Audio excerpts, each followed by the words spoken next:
Hi friends, आपका हमारा YouTube channel CSF mentors पे स्वागत है। इस वीडियो में हम लोग सीएसएफ एसआईएलडीसी 2022 के लिए जो आपका एग्जाम का संभावना मुझे दिख रहा है कि अक्टूबर में आपका हो सकता है। 26 सितंबर को आपका फायरमैन का एग्जाम प्रस्तावित है, ऑनलाइन एग्जाम है।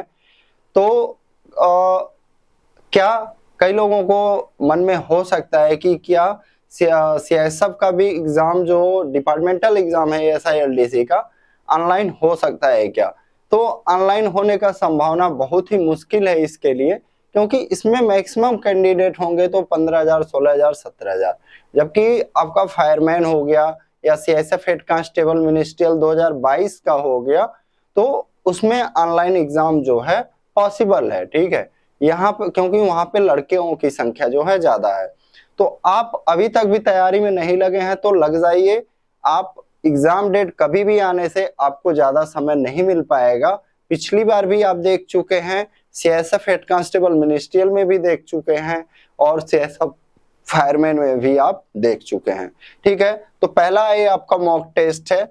जैसा मैंने बताया था कि छुट्टी होने वाला था हम लोगों का लगभग 6-7 तारीख तक, लेकिन उस समय छुट्टी नहीं हुआ, तो अब जाके हुआ है तो मैं आया हूं और मेरा कोशिश है कि आपका 1-1.5 महीना 2 महीना जब तक कोशिश करूंगा मैक्सिमम आप लोगों के लिए बेनिफिट वाला काम कर सकूं। चाहे मेरा एक आदमी के नुकसान से कुछ भी हो, मेरा कोशिश रहेगा मैं मैक्सिमम से मैक्सिमम लोगों को फायदा पहुंचा सकूं। ठीक है, स्टार्ट करते हैं उन सब चीजों से आगे बढ़ते हुए। पहला क्वेश्चन है आपका, 27 संख्याओं का औसत जो है 58 है। क्या है? 27 नंबर्स हैं और इनका एवरेज कितना है? 58 है। अब क्या कर रहा है, प्रथम 14 संख्याओं का औसत 66.6 है और अंतिम 14 संख्याओं का औसत 52.4 है। यदि 14वीं संख्या को हटा दिया जाए तो शेष संख्याओं का औसत 1 दशमलव स्थान तक सही क्या है? The average of 27 numbers is 58. The average of the first 14 numbers is 66.6 and the average of the last 14 numbers is 52.4. If the 14th number is removed, then what is the average correct to one decimal place of the remaining numbers? तो देखिए यहाँ पे जैसे सबसे पहले मैं आपको एक छोटे एग्जाम्पल से समझाना चाहूंगा। जैसे मान लीजिए आपका छोटा एग्जाम्पल क्या हम ले लेते हैं कि आपके 5 संख्या हैं। ठीक है, 1 2 3 4 5। अब इसमें मैं बोल दूं कि शुरुआत से 3 और अंत से 3। ठीक है, तो इसका मतलब क्या हुआ, ये जो तीसरी संख्या है, क्या ये जो तीसरी संख्या है, अब इसको हटाने को कहा जाए, क्या इसी को हटाने को कहा जाए तो यही नंबर 2 बार आ रहा है। जब हम स्टार्टिंग से भी जा रहे हैं तब भी आ रहा है और लास्ट से आ रहे हैं तब भी आ रहा है। तो इसको सबसे पहले हमें पता करना होगा। तो हम इसको पता करने का तरीका क्या होता है, जितना भी आपका है, देखिए कुल संख्या कितनी है, 5 संख्याएं मान लीजिए यहाँ पे 5 है लेकिन हमारा क्वेश्चन में 27 है, तो क्या करेंगे 27 गुणे 58। ठीक है, इससे हमें गुणा करते हैं, 27 संख्याओं का टोटल पता चल जाएगा। तो 27 का 8 216, 27 8 216 को 6 बचा हमारा 21, 27 25 135 और 21 156 हो गया आपका। अब आगे बढ़ते हैं, प्रथम 14 संख्याओं का औसत 66.6। तो जब आपको इस तरह का प्रश्न दिखे तो प्रथम 14 का कितना है 66.6 और यहाँ प्लस करिएगा। फिर कह रहा है अंतिम 14 संख्याओं का औसत 52.4 गुणे 52.4। फ्रेंड्स 6 महीना बाद पढ़ाना स्टार्ट किया हूं, तो हो सकता है कहीं कहीं पे थोड़ा जोड़ घटाना गुणा भाग में मुझे भी समय लग जाए, क्योंकि 6 महीना से एकदम जो है मैथ से मेरा कनेक्शन दूर हो गया है। अब आपको क्या करना है, 14 को कॉमन ले लेना है। आप देखेंगे 14 यहाँ भी है और 14 यहाँ भी है, तो 14 को हम कॉमन ले लेंगे और इसको क्या करेंगे, आप जो है कोष्टक में ले लेंगे, स्मॉल ब्रैकेट में 66.6 प्लस 52.4 4। अब 66.6 और 52.4 को हम ऐड करेंगे तो क्या आ जाएगा, 6 और 4 10 को 0, 2 और 6 8 और 1 9 और 6 और 5 11, ब्रैकेट में आ गया हमारा क्या 119। अब 14 का गुणा 119 में करेंगे। अच्छा, ये चीज से क्या पता चलेगा हमको, इन चीजों से हमें 28 संख्या, ये 14 संख्या, ये 14 संख्या, यानी ये जो 14 संख्या 2 बार हो रहा है, इसमें और इसमें डिफरेंस क्या होगा, यही आपको समझना है। इसमें कोई भी संख्या रिपीट नहीं है, लेकिन इसमें 14वीं संख्या 2 बार है। क्या है, 14वीं संख्या 2 बार है, यानी 14वीं संख्या का रिपीट हुआ है। तो पता करने के लिए क्या करना पड़ेगा, इनका टोटल में से इसको घटाना पड़ेगा। तो 14 का गुणा करते हैं, 14 9 126 को 6, 12 बचा, 14 का 14 12 26 को 6, 2 बचा, 14 का 14 2 16। अब हम क्या करेंगे, 1666 में से 1566 को माइनस कर देंगे, हमें क्या पता चल जाएगा, 14वीं संख्या पता चल जाएगा। तो 14वीं संख्या हमारा क्या आ जाएगा, 100 आ जाएगा। अब 14वीं संख्या हमें पता चल गई, हमसे क्या कह रहा है, 14वीं संख्या हटा दी जाए। तो 1566 में से फिर 100 माइनस करेंगे, 1566 में से फिर 100 माइनस करेंगे तो क्या बचेगा हमारा, 1466 बचेगा। और फिर हम क्या करेंगे, इसको भाग देंगे, किससे भाग देंगे, 26 से भाग देंगे। किससे, 26 से, ठीक है। क्योंकि अब 14 को आपने हटा दिया, पहले संख्या 27 था, 14 को हटा दिया तो संख्या कितना बचा, 26। 26 से भाग देंगे, 26 पचे 130, बचा कितना 16, फिर 166 हो गया, 26 छका 156, फिर हमारा कितना बचा 156 और 10 बचा, फिर 26 तिया 78, 22 बचा, फिर 26 का लगभग 8 बार भाग जाएगा। कितनी बार, 8 बार भाग जाएगा 26 से, ठीक है। तो ये कितना हो गया, 56.38। लेकिन आप इसको दशमलव के एक स्थान तक जब लिखेंगे तो क्या हो जाएगा, 56.4 हो जाएगा। अगला क्वेश्चन,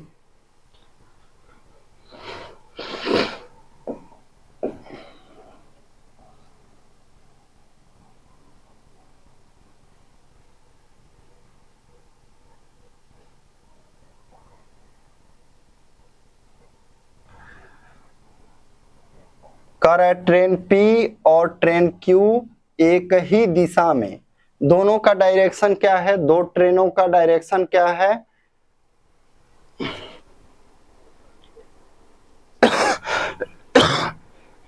हाँ नमस्ते भैया, थोड़ा क्लास में हूँ, अभी करता हूँ आपको, थोड़ा क्लास में हूँ, अभी करता हूँ आपको आधा घंटा में। हाँ हाँ देख लेंगे, थोड़ा क्लास में अभी करता हूँ मैं आपको, ठीक है भाई।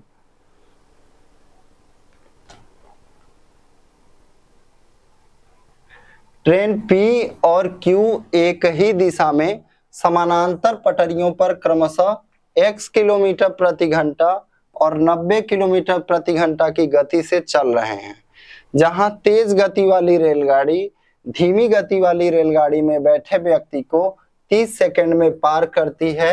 यदि ट्रेन की लंबाई 225 मीटर है तो x का मान क्या है। Trains P and Q are running in the same direction on parallel tracks at the speed of x kilometer per hour and 90 kilometer per hour respectively, where the faster train overtakes the person sitting in the slower train in 30 seconds. If the length of the train is 225 meter, so what is the value of x? x का आपको क्या करना है, value बताना है यहाँ पे, ठीक है। तो आप देखिए, ए आपका एक ट्रेन हो गया, ए दूसरी ट्रेन हो गया। यहाँ पे मान लीजिए कोई व्यक्ति बैठा है, इसका स्पीड x है, इसका स्पीड 90 किलोमीटर पर आवर है। अब क्या दिया हुआ है, और क्या चीजें हमें पता है। इस ट्रेन का गति जो है, इस ट्रेन का लंबाई कितना है, 225 मीटर। क्या, ट्रेन का लंबाई 225 मीटर, और ये पार करती है किसको, इस व्यक्ति को कितने सेकंड में, 30 सेकंड में ये ट्रेन इस व्यक्ति को पार करती, यानी टाइम कितना हो जाएगा हमारा, 30 सेकंड। तो अब एक चीज देखिए, जब दोनों ट्रेनें एक ही दिशा में जा रही हैं तो हमें किसकी जरूरत पड़ेगी, हमें जरूरत पड़ेगा रिलेटिव स्पीड का। रिलेटिव स्पीड आप कैसे निकालेंगे, यहाँ पे 90 में से -x कर देंगे, यानी इस ट्रेन की गति में से इसको घटा देंगे। और भी चीजें हमें पता है, इसकी लंबाई पता है और ये कितने समय में पार करती है, यानी यहां से भी रिलेटिव स्पीड निकालेंगे, यानी इसके बराबर करेंगे 225/30, यानी कि आपका रिलेटिव स्पीड बराबर दूरी बटे समय। लेकिन अभी एक चीज का फर्क है, किसका फर्क है दोस्तों, आप पाएंगे 1 किलोमीटर प्रति घंटा में है और ये मीटर पर सेकंड में है। तो हमें क्या करना होगा, यहाँ पे मीटर पर सेकंड को जब हम किलोमीटर प्रति घंटा में बदलते हैं तो 18/5 का करते हैं, ठीक है। 6 से कट करेंगे, 6 त्रिक 18, 6 पचे 30, 5 से कट करेंगे, 5 चौके 20, 5 पचे 25, 5 से कट करेंगे इसको, 5 9 45, 9 का गुणा 3 में करेंगे, हमारा क्या हो जाएगा 27। यहाँ पे कितना आ गया, 27 आ गया। देखिए 90 - x बराबर 27। अब x को हम क्या करेंगे, इधर ले जाएंगे और 27 को इधर लाएंगे। 90 - 27 बराबर x। x का जो वैल्यू आ जाएगा हमारा 63 आ जाएगा। क्या आ जाएगा, 63 आ जाएगा। अगला क्वेश्चन,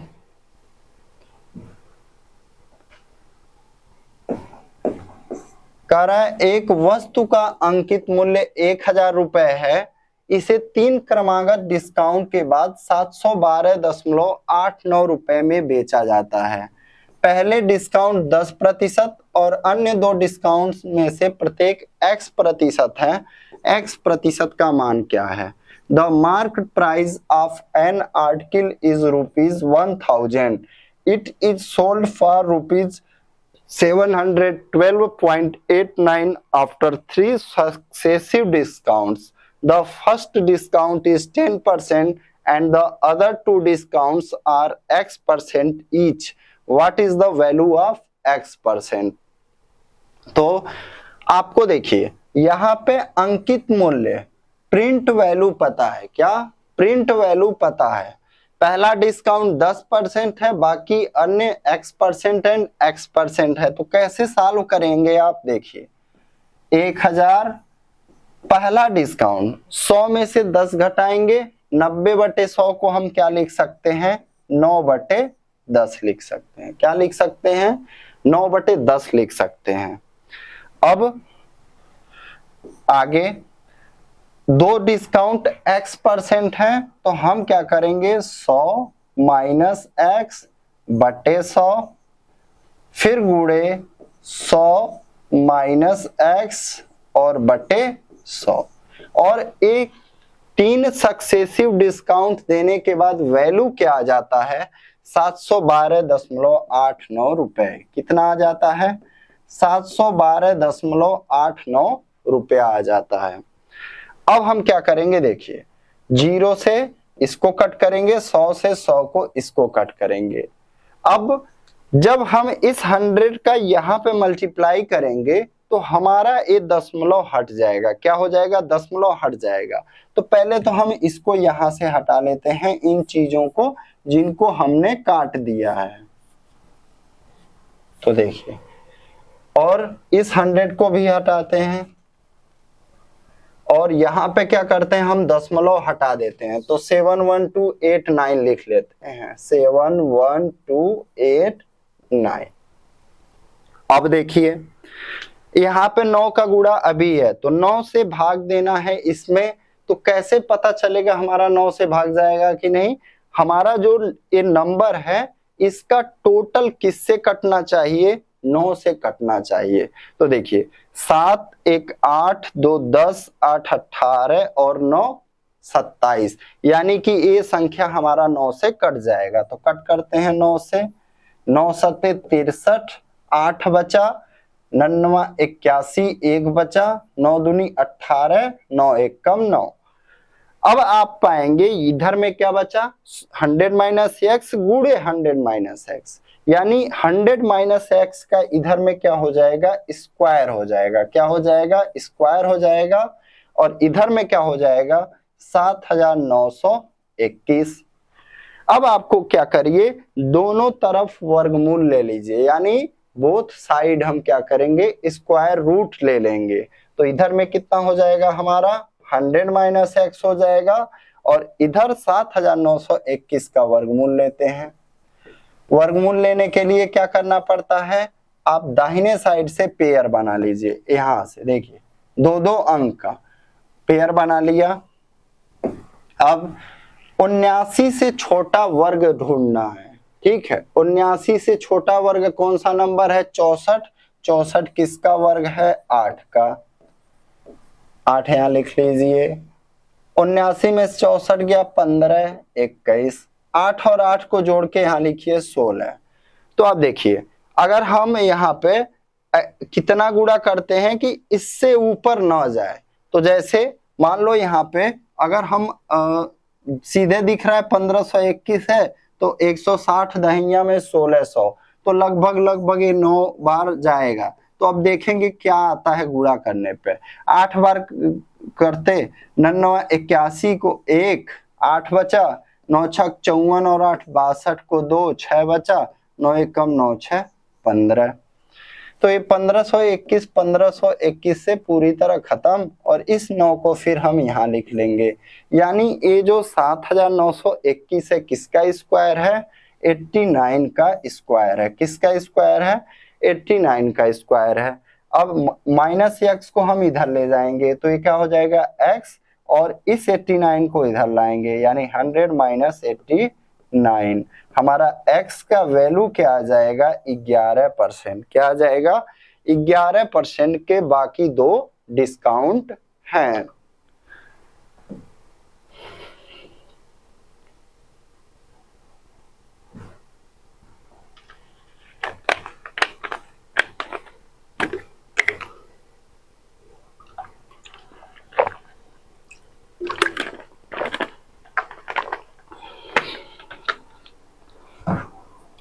मैं आप लोगों के लिए कोशिश है कि 25 जो है आपको 100 क्वेश्चन के मैं टेस्ट उपलब्ध कराऊं, ठीक है, ताकि आप नए पैटर्न पे कर लेंगे अच्छे से इसको, तो आपको एग्जाम में बहुत ही फायदे होने वाले हैं।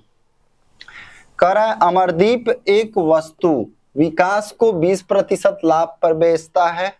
विकास उसे चंदन को 15% हानि पर बेचता है। चंदन इसे 25% लाभ पर दिनेश को बेचता है। यदि अमरदीप और चंदन के लाभ के बीच का अंतर 132 रुपए है और विकास ने वस्तु को x रुपए में खरीदा, तो x का मान क्या है? Amardeep sells an item to Vikas at 20% profit.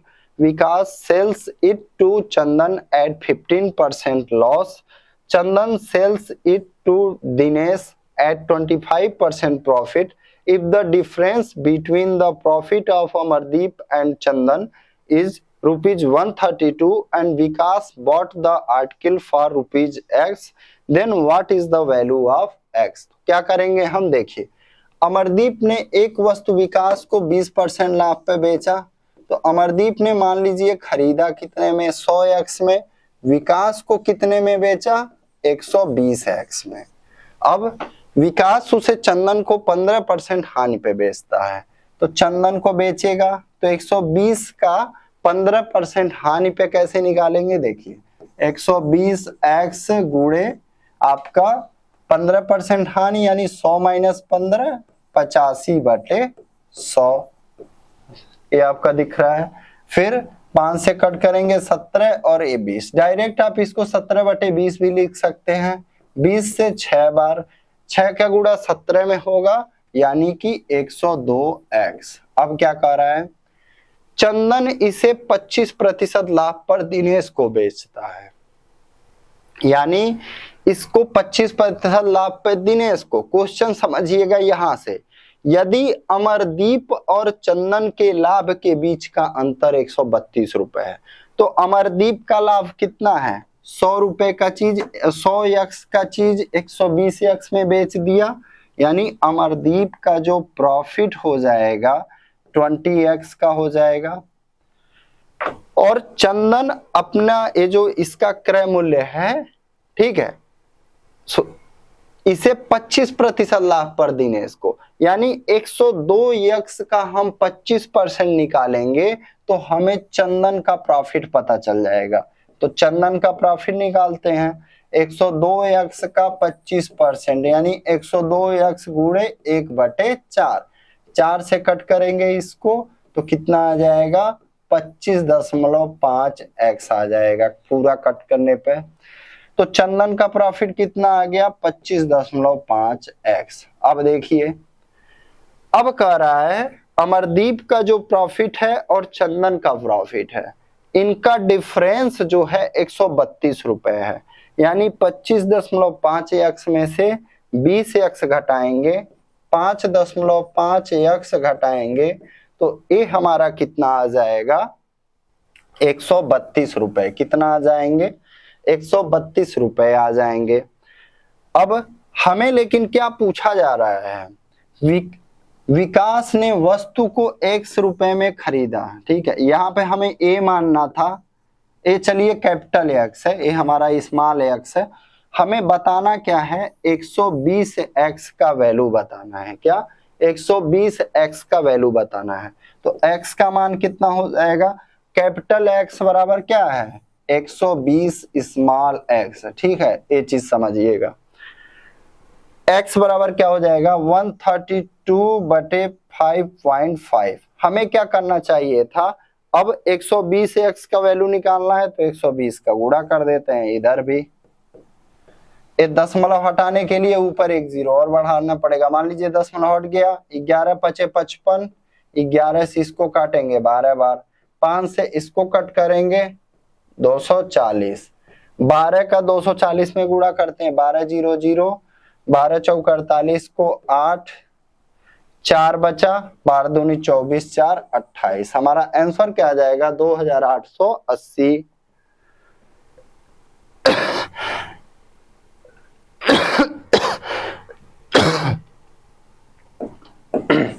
कह रहा है एक समूह के कुछ सदस्यों का औसत वजन 70 किलोग्राम है।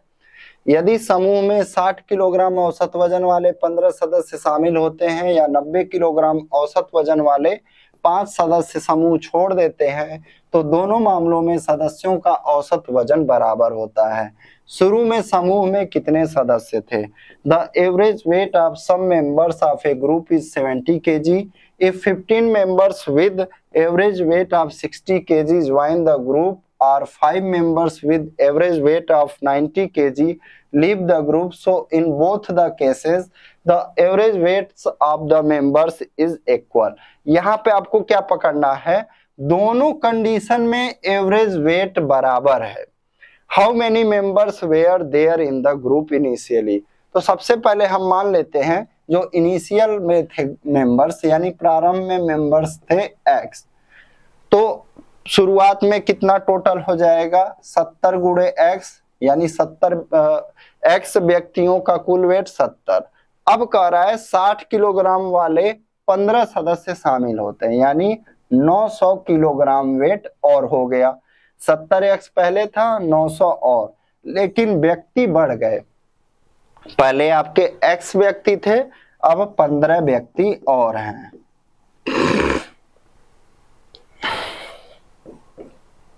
अब देखिए यहां पे कह रहा है 90 किलोग्राम वाले 5 व्यक्ति निकल जाते हैं, यानी इस 70x में से 90 का गुणा करेंगे हम 5 में, कितना आ जाएगा, 450। और x में से कितने व्यक्ति निकलेंगे, 5 व्यक्ति। ये दोनों कंडीशन में क्या है, बराबर है, यानी ए भी आपका एवरेज वेट निकला, ए भी एवरेज वेट निकला, ए भी एवरेज वेट निकला, और दोनों एक दूसरे के बराबर हैं। तो सॉल्व करते हैं, x का गुणा इधर करिए 70x स्क्वायर, फिर आप x का गुणा 900 में करेंगे तो 900x बराबर, सॉरी बराबर नहीं, अभी तो -5 का गुणा करना है, -350x, फिर 5 का गुणा करेंगे -4500। अब लिखेंगे हम बराबर, x का गुणा इधर करेंगे 70x स्क्वायर, x का गुणा इसमें करेंगे -450x, 15 का गुणा करेंगे प्लस 1050x,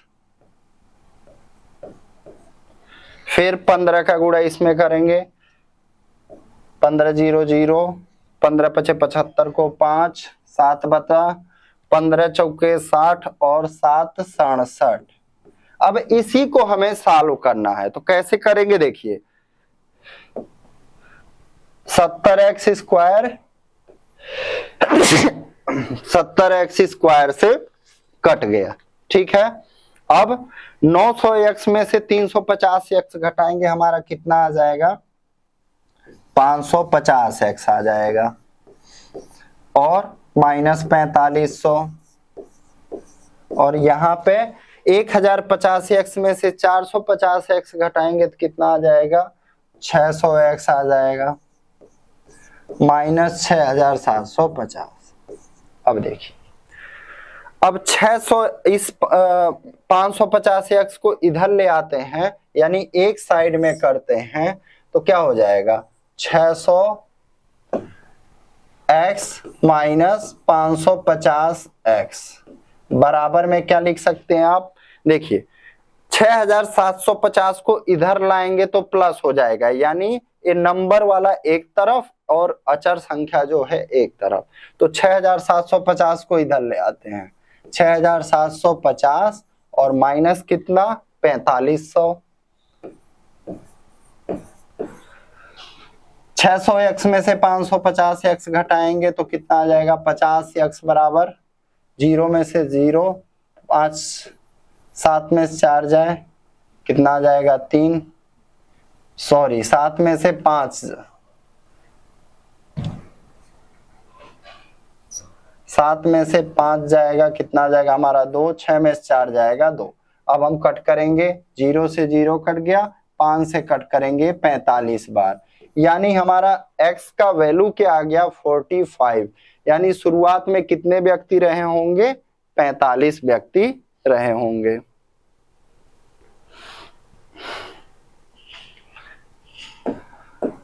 ए की आय बी की आय से 40% कम है और सी की आय ए और बी की संयुक्त आय के 30% से 40% अधिक है। सी की आय ए की आय से कितने प्रतिशत अधिक है। A's income is 40% less than B's income and C's income is 30% to 40% more than A's and B's combined income. What percent is C's income more than A? A की आय B से 40% कम है, A हो गया, A B हो गया, ठीक है। तो यहाँ पे देखिए B का वैल्यू हम मान लीजिए ले लेते हैं 100, तो A का वैल्यू कितना हो जाएगा हमारा 60 हो जाएगा। अब C की आय जो है A और B की संयुक्त आय का 30%, तो A और B का टोटल कितना हो जाएगा 160। 160 का जब 30% निकालेंगे तो कितना आ जाएगा 48 आएगा, कितना आएगा 48 आएगा। अब कह रहा है इससे 40% अधिक है, तो इसको 40% अधिक करेंगे तो कितना 140/100 यानी कि 7/5। 5 से कट करते हैं, 5 9 45, 5 6 30, तो सी का आय कितना आ जाएगा देखिए 7 6 42 को 2, 7 9 63 4 67। अब कह रहा है सी की आय ए की आय से कितने प्रतिशत अधिक है, तो परसेंटेज अधिक निकालने के लिए क्या करते हैं, परसेंटेज कितना परसेंटेज अधिक है, हम क्या करेंगे 67.2 में से 60 को घटाएंगे तो कितना आ जाएगा 7.2, और नीचे में क्या रहेगा, हमसे पूछ रहा है सी की आय ए से कितना अधिक है, तो ए हमारा नीचे आ जाएगा यानी 60 और गुणे में 100, 20 से 5 बार, 20 से 3 बार, 3 से कट करेंगे, 3 दूनी आपका 6, 3 चौके 12, 2.4 का 5 में गुणा करेंगे, हमारा आंसर क्या आ जाएगा 12%, क्या आ जाएगा 12% अधिक है।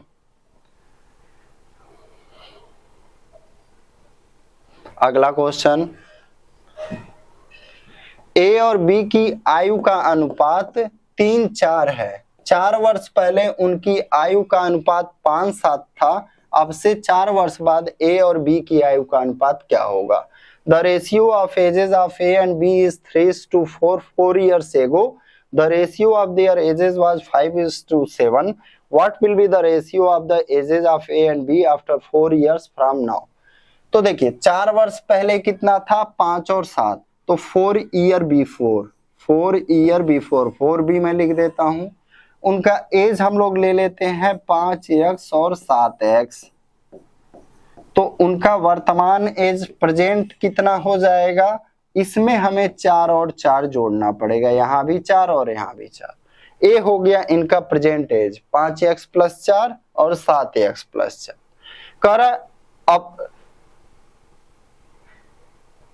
कितना है अनुपात 3:4, यानी इसका वैल्यू कितना है अनुपात के बराबर 3 और 4 के। अब हम इसको सॉल्व करेंगे, क्रॉस मल्टीप्लाई करते हैं, 4 × 5 = 20x प्लस 4 और 4 का गुणा 16 बराबर 3 का गुणा इधर 21x प्लस 12, 21x में से 20x घटाएंगे x, 16 में से 12 घटाएंगे 4, x का वैल्यू कितना आ गया हमारा 4 आ गया। हमसे पूछ रहा है 4 वर्ष बाद, यानी वर्तमान से 4 ईयर्स बाद, यानी 4 ईयर आफ्टर पूछ रहा है, तो इनका वर्तमान एज कितना है 5x + 4, तो 4 वर्ष बाद कितना हो जाएगा 5x + 8 और 7x + 8, ये 4 वर्ष के बाद एज हो जाएगा।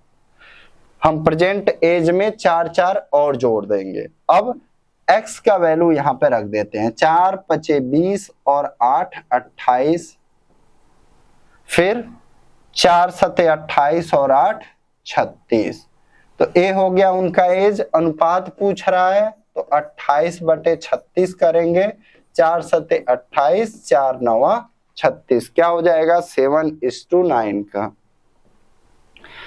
एक क्वेश्चन और देखते हैं हम लोग इस वीडियो में, फिर नेक्स्ट बनाऊंगा मैं, कई दिन बाद बना रहा हूं तो थोड़ा पहले से ही गला सर्दी हुआ मुझे पकड़ा हुआ था, ठीक है। अभी धीरे धीरे पहले वाला स्पीड आएगा।